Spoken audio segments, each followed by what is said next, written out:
Muy buenos días, buenas tardes, buenas noches, a la hora que me estén escuchando. Mi nombre es Oscar Villar Méndez Zainos y es un gusto y un privilegio compartir el día de hoy la palabra de Dios, la reflexión acerca de la palabra de Dios con ustedes. Les invito a que antes de iniciar podamos tener un momento de oración y bueno, pongamos este tiempo en manos de nuestro Dios. Gracias, buen Dios, porque el día de hoy podemos recordar y celebrar el Pentecostés junto con tu Espíritu. Gracias por ese don tan maravilloso que pones delante de nosotros, que pones en nuestros corazones. Te pedimos que la reflexión que tengamos el día de hoy acerca de este tiempo pueda ser de bendición, de fortalecimiento y de crecimiento para cada uno de nosotros y de nosotras. Te lo pido en el nombre de tu Hijo amado Cristo Jesús. Amén. Pues bien, mis queridos hermanos y hermanas, el día de hoy vamos a reflexionar acerca de el pasaje del libro de Hechos en su capítulo 2, versículos 1 al 21. ¿Ok? Entonces les invito a que después puedan hacer esta lectura en sus casas para poder tener el contexto completo.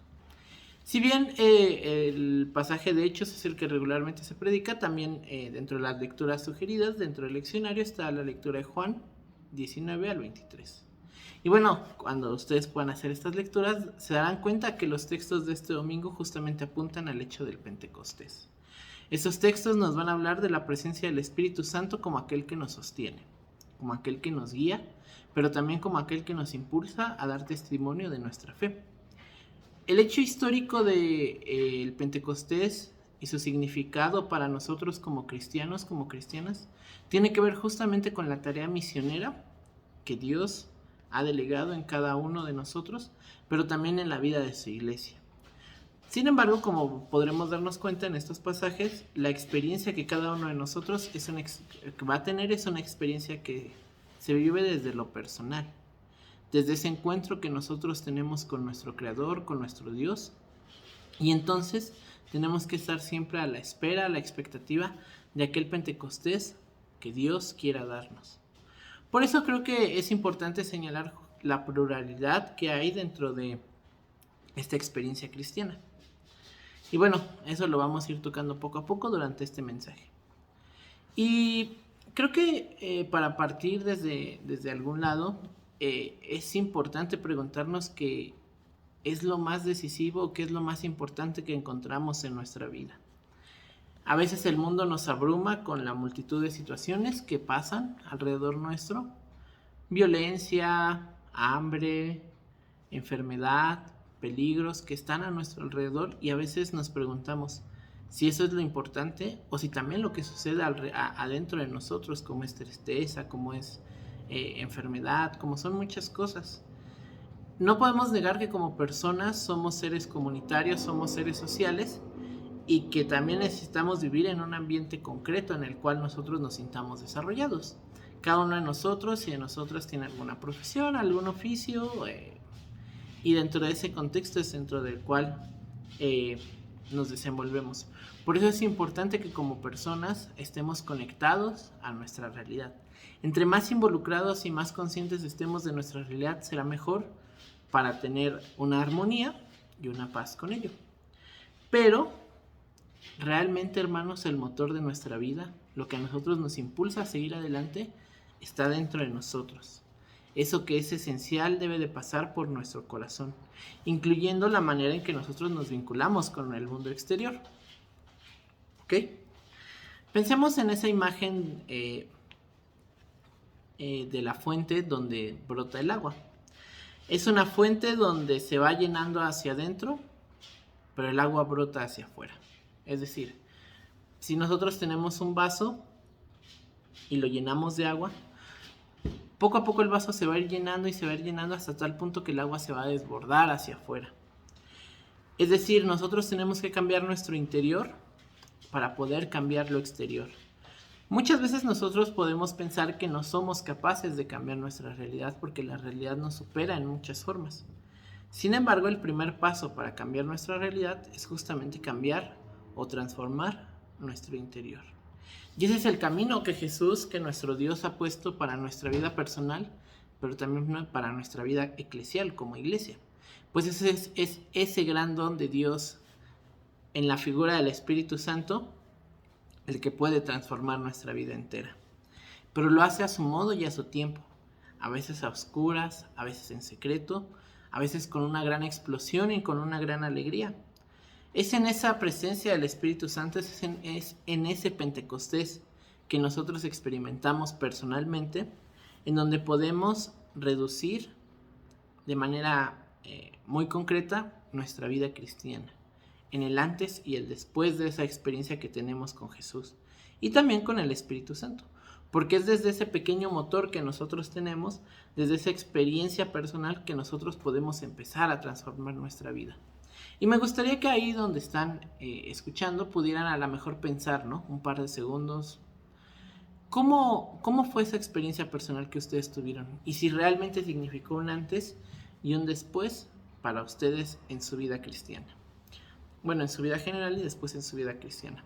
A partir de esa transformación interior que obra en nosotros a partir del Espíritu Santo, los cristianos entonces nos volvemos algo más. ¿Y qué es ese algo más en el cual se supone deberíamos convertirnos? Pues justamente en una comunidad misionera. En ese sentido, la iglesia se vuelve ahora el alma de la comunidad donde se encuentra, distribuyendo los diferentes dones, los diferentes carismas y también los diferentes servicios a los cuales Dios nos ha llamado a servir, valga la redundancia. En el Pentecostés, si nosotros analizamos el texto, es el punto de inicio para que la iglesia empiece su misión. Esa misión tan grande, pero a la vez tan hermosa, que es movida por el Espíritu Santo y que sigue obrando en nosotros hoy. Al Jesús irse y delegar al Espíritu Santo a la tarea de guiar a sus discípulos, es cuando Jesús mismo, y Dios en este caso, hace de su pueblo, de su iglesia, una comunidad reconciliada con Dios a través de su amor y lista para compartir esa misión a quienes más lo necesitan. Cuando nosotros no estamos reconciliados como comunidad, cuando entre nosotros hay división, hay envidias, hay discusiones por X o Y, significa que no estamos listos para ir a compartir la misión. ¿Eso es algo malo? Puede que sí y a la vez que no, porque entonces significa que todavía necesitamos encontrarnos con ese Cristo resucitado, que todavía necesitamos ser transformados a través de la experiencia que nos da Jesús en el Espíritu Santo para convertirnos en testigos valientes. Piensen en los discípulos en ese momento, ¿no? En el momento del Pentecostés. Esa comunidad que a la muerte de Jesús se había quedado escondida, oculta, que tenía miedo de salir y predicar el evangelio porque podían ser muertos, a partir de la experiencia del Pentecostés se convierten en testigos valientes.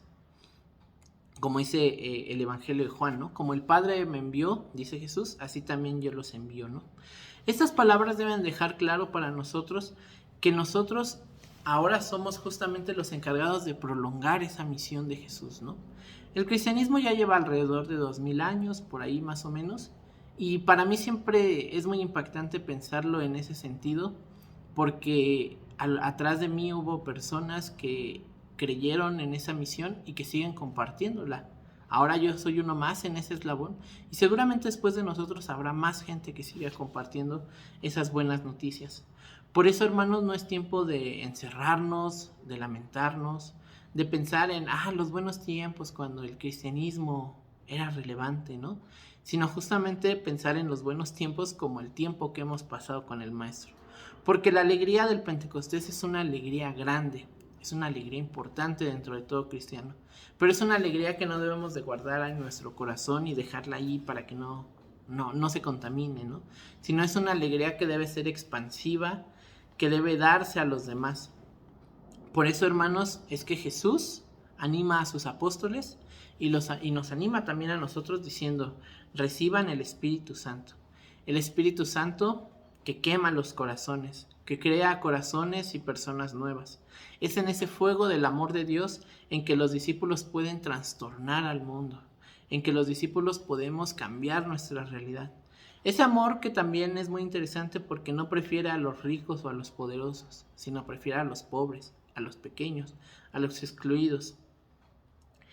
Cuando nosotros tenemos esa experiencia personal con el Espíritu Santo recibimos esos dones, recibimos sabiduría, recibimos inteligencia, recibimos ciencia, recibimos piedad, recibimos temor de Dios. Ese temor de Dios que no nos debe de llevar a quedarnos quietos o sentados, sino justamente ese temor en que es el amor y la certeza de su misericordia y de su bondad, la confianza que tenemos para seguir avanzando, sin perder nunca la presencia de Dios ni su apoyo. Por eso, hermanos, la fiesta del Pentecostés renueva nuestras conciencias, renueva la conciencia de que la presencia vivificante del Espíritu Santo habita en nosotros. Y también nos da el coraje de salir de nuestras casas, de nuestras iglesias, para poder seguir compartiendo esa buena noticia. La noticia de que Cristo vive, que Cristo resucitó y que Cristo ha de volver. Pero mientras Él vuelve, el Espíritu Santo sigue estando entre nosotros. Entonces, hermanos, para culminar esta breve reflexión, les invitaría a que podamos reflexionar en las siguientes preguntas. La primera sería: ¿siento la necesidad del Espíritu Santo para continuar viviendo en nuestra vida cristiana? A veces también podemos tener miedo de abrirnos porque sabemos que la acción del Espíritu Santo es una acción transformadora, pero que realmente sea nuestra necesidad ese Espíritu Santo de Dios. ¿Hemos sentido alguna vez el Espíritu Santo en nuestro interior? ¿Realmente tenemos conciencia de que Él está con nosotros y lo tomamos en cuenta para las decisiones o acciones que realizamos en nuestra vida cotidiana? ¿Podemos discernir aquellos frutos del Espíritu Santo, como es el amor, la paz, la unidad, la comunión, la misión en nuestras vidas? Si en alguna de estas respuestas hemos contestado que no, está ahí la puerta abierta para que Dios siga actuando en nuestras vidas y para que podamos seguir siendo una comunidad viva, una comunidad de fe y una comunidad de esperanza que sigue creyendo en esa gran misión que Dios nos ha delegado. Les invito a que podamos tener un momento de reflexión, de oración, y bueno, que la presencia de Dios nos siga acompañando siempre. Ven, Espíritu de sabiduría, de entendimiento y de ciencia. Líbranos de nuestras cegueras y tinieblas, de dudas e indecisiones, de nuestros fanatismos y prejuicios. Ven, Espíritu de fortaleza, para que venzamos nuestros miedos y debilidades. Cólmanos de tu valor para que lleguemos a ser libres. Ven, Espíritu de consuelo, de gozo íntimo y alegría desbordante. Enjuga nuestras lágrimas, cura nuestras heridas, mitiga nuestros dolores, transforma nuestros sufrimientos y que llevemos consuelo, alegría y esperanza a los demás. Ven, Espíritu de amor, de ternura, de generosidad y de entrega. Haz arder nuestro corazón en tu fuego santo. Tú que eres comunión de Dios, enséñanos a amar. El Señor nos dará su Espíritu. Ya no teman, abramos el corazón. Derramará todo su amor. Él transformará hoy nuestra vida. Nos dará la fuerza para amar. Fortalecerá todo cansancio. Nos inundará de un nuevo gozo con el don de la fraternidad. Abramos nuestros corazones a la libertad. Amén. Pues no me queda nada más que agradecer una vez más la invitación que se me ha hecho. Espero que ese Espíritu de Dios pueda habitar en ustedes, pueda habitar en sus corazones, en sus familias, y que realmente podamos seguir en la esperanza y en la lucha de la construcción de un futuro mejor, con la esperanza de que Dios va con nosotros. Les envío un saludo y que Dios les bendiga.